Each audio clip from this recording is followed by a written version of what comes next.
Good morning, नमस्कार दोस्तों। आज हम अपनी यूट्यूब ऑनलाइन क्लास में एक बार फिर आपका हार्दिक अभिनंदन है। आपको मालूम है कि अपने प्रीवियस क्लास के अंदर रचनावादी अधिगम के सिद्धांतों के बारे में अध्ययन किया था, जिसमें कुछ अधिगम के सिद्धांत हैं वो रह गए। हमने इनके सिद्धांतों के 2 पार्ट बनाए। आज हम अधिगम के सिद्धांतों का पार्ट 2 पढ़ेंगे। देखते हैं दिनांक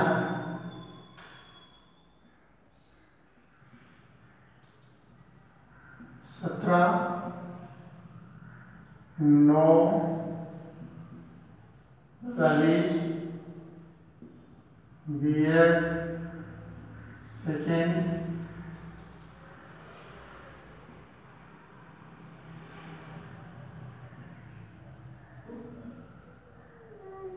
assessment for learning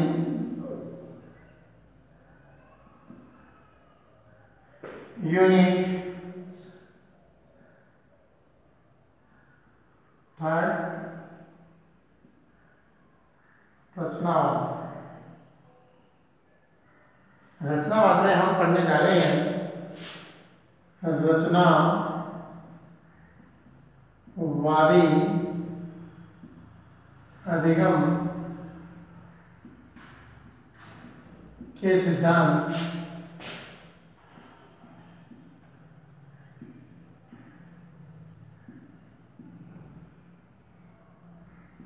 भाग 2। देखिए विद्यार्थियों, हमने पूर्व ज्ञान, सक्रिय प्रगति के सिद्धांत के बारे में, शारीरिक व मानसिक क्रियाशीलता के सिद्धांत के बारे में, पूर्व अनुभव एवं रुचि की महत्ता के सिद्धांत के बारे में, अभिप्रेरणा के सिद्धांत के बारे में, प्रासंगिकता के सिद्धांत इत्यादि के बारे में हमने अध्ययन कर लिया है।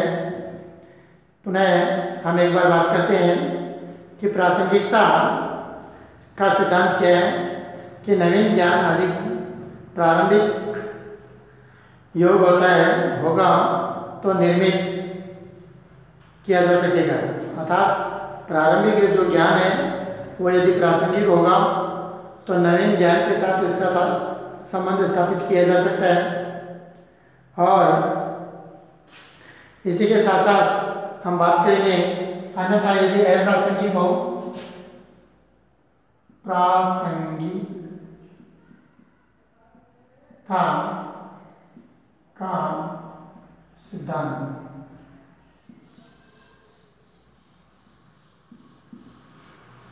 यदि अपनी विषय वस्तु रचनावादी परिवेश में प्रासंगिक हो, प्रसंग के अनुकूल हो तो हमें अधिगम अधिक होगा। यदि वह प्रासंगिक नहीं होगा तो उसमें समय धन अधिक खर्च होगा, परंतु वह स्थायी अधिगम नहीं प्राप्त होगा। इसके लिए अधिगम को बनाते समय उसकी प्रासंगिकता का होना बहुत आवश्यक है। इसी के साथ हम बात करेंगे सामाजिक प्रक्रिया का सिद्धांत। सामाजिक प्रक्रिया का सिद्धांत।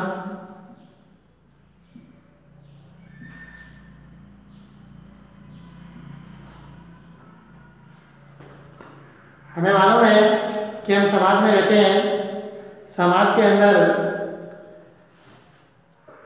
बहुत सी ऐसी हैं स्थितियां जिनके द्वारा हम सीखते हैं। इसके विषय में लेव वाइगोत्स्की ने कहा था, लेव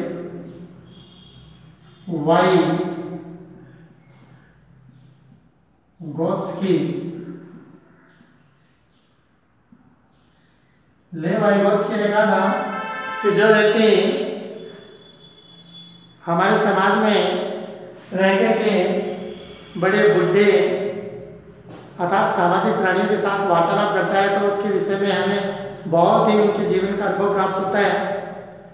कहते हैं कि अभिवादनशील से नित्यम वर्धौ सेविने चत्वारि तस्य वदन्ते आयु विद्या यशोबलम। अभिवादन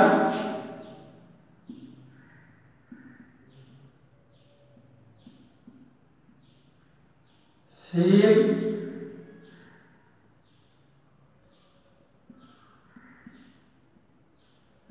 को, अर्थात जो व्यक्ति अभिवादनशील होता है उसे हमेशा नित्योपसेविनः वृद्धोपसेविनः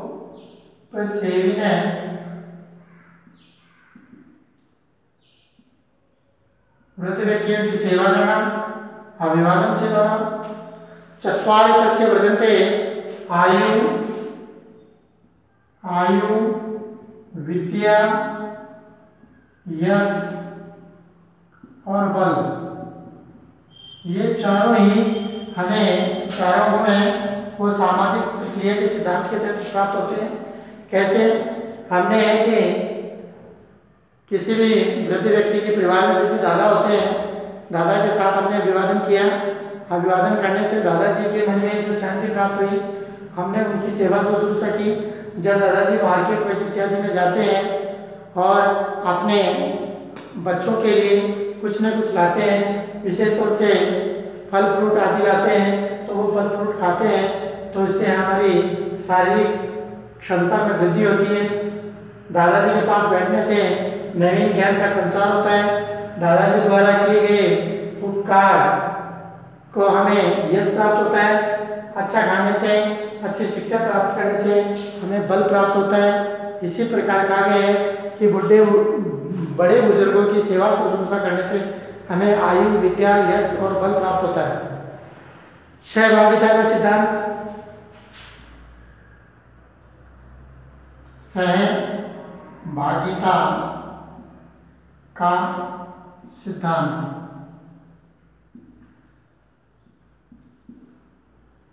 जब हम किसी कार्य को करते हैं और मिलजुल करके कार्य करते हैं तो रचनावादी सिद्धांतों में सहभागिता का बड़ा महत्व है। जब किसी कार्य को 5 व्यक्ति समूह के साथ मिलकर के करते हैं तो उसमें 4 व्यक्तियों के द्वारा जो अनुभव होता है वो पांचों व्यक्तियों का अनुभव आपस में एक दूसरे में शेयर होता है, और जो अच्छा कार्य करता है बाकी शेष व्यक्ति उसके अनुभव को सीख पाते हैं।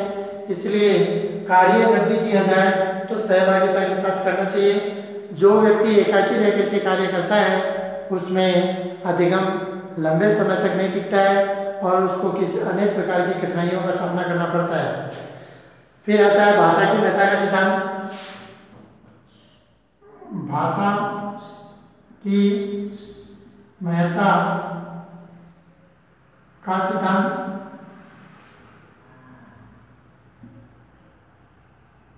कहते हैं निज भाषा ज्ञान के मिटे नहीं के सूल रसरी आवत जात है शिल्प प्रत्न।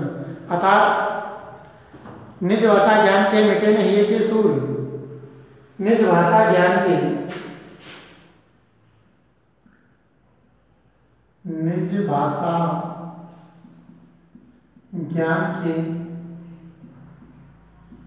मिटे ना के सूल।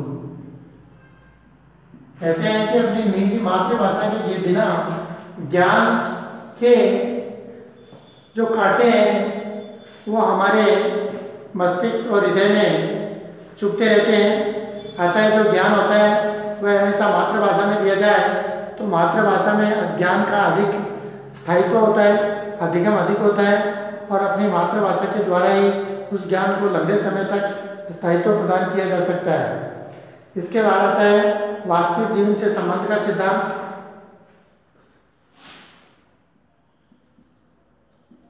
वास्तविक जीवन से संबंध का सिद्धांत।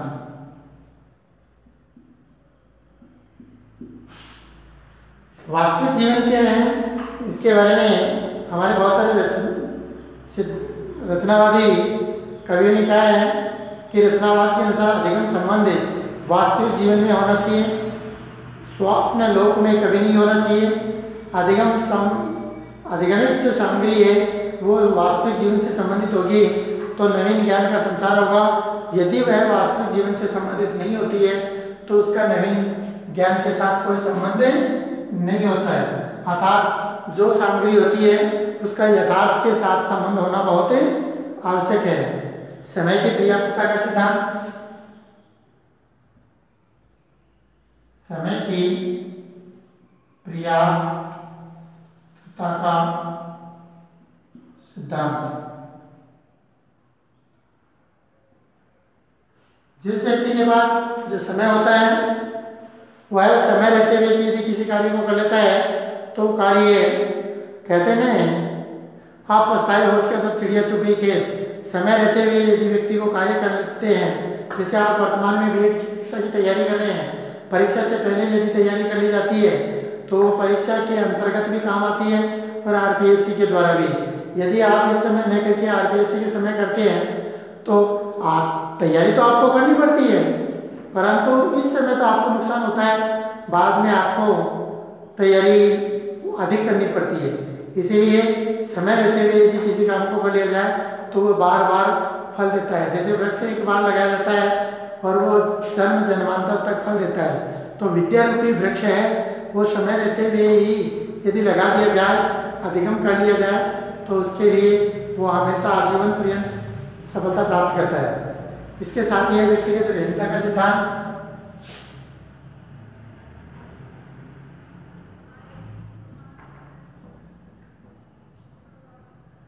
व्यक्तिगत भिन्नता का सिद्धांत देखिए, सभी विद्यार्थियों की जो मानसिक स्थिति है, सभी विद्यार्थियों को कक्षा में एक साथ अधिगम करवाया जाता है, फिर भी हर प्राणी हर विद्यार्थी एक साथ एक जैसा समान अधिगम नहीं प्राप्त कर पाते, क्योंकि उस समय उनका विवेक, रुचि, आवश्यकता, बौद्धिक क्षमता, मानसिक स्थिति सबके समान नहीं होने के कारण जैसे जैसे व्यक्ति भिन्न होगा, मुंडे मुंडे मते भिन्न, अर्थात हर व्यक्ति हर प्राणी की मति भिन्न भिन्न होती है। कहते हैं ना, पांचों उंगलियां एक जैसी नहीं होती हैं, लेकिन जो ज्ञान होता है वो एक दर्द की भांति होता है, ब्लड की भांति होता है। तो ब्लड हमारे शरीर में एक समान है, दर्द हमारे शरीर में समान है, लेकिन उनका आकार, रूप, रंग और ये सब क्या है, भिन्न भिन्न है। तो इसी प्रकार क्या है कि व्यक्तिगत जो भिन्नताएं होती हैं वो रचनावाद के लिए, जैसे मान लो किसी को कुछ कार्य करना है तो वो कार्य करते समय कुछ कार्य बौने व्यक्ति ज़्यादा कर पाते हैं, कुछ लंबे व्यक्ति कर पाते हैं, कुछ पतले कर पाते हैं, तो वो भिन्न भिन्न ही गति के आधार पर ही उनको अधिगम किया जाना चाहिए। फिर है स्वमूल्यांकन का सिद्धांत। स्वयं मूल्यांकन का सिद्धांत व्यक्ति द्वारा किए गए अपने कार्यों का मूल्यांकन स्वयं करना चाहिए। अर्थात रचनावाद में विद्यार्थी द्वारा ज्ञान की रचना स्वयं करता है तो उसके लिए उसका मूल्यांकन भी स्वयं ही करते रहना चाहिए। जो व्यक्ति स्वयं का मूल्यांकन नहीं कर पाता है वो अपने जीवन में सफलता और असफलता के बारे में परख नहीं कर पाता है और वो ज्ञान को लंबे समय तक स्थायी नहीं रख पाता है। इसीलिए हम आप कह सकते हैं कि जो ये सिद्धांत रचनावादी अधिगम हेतु आवश्यक हैं उन सभी उद्देश्यों को प्राप्त करते हैं और इन्हीं सिद्धांतों के द्वारा हमें उद्देश्यों को प्राप्त किया जा सकता है। तो आज हमने इन रचनावादी अधिगम के सिद्धांतों के भाग 1 और भाग 2 को पूरा कर लिया। अब हम आकलन के सूचकांकों के बारे में अध्ययन करेंगे। धन्यवाद। मैं आशा करता हूँ कि रचनावादी अधिगम के इन 12-13 सिद्धांतों के बारे में आप ठीक ढंग से अध्ययन कर चुके हैं। नोट्स बना लीजिएगा और अपने परीक्षा की दृष्टि से बड़ी महत्वपूर्ण है। धन्यवाद।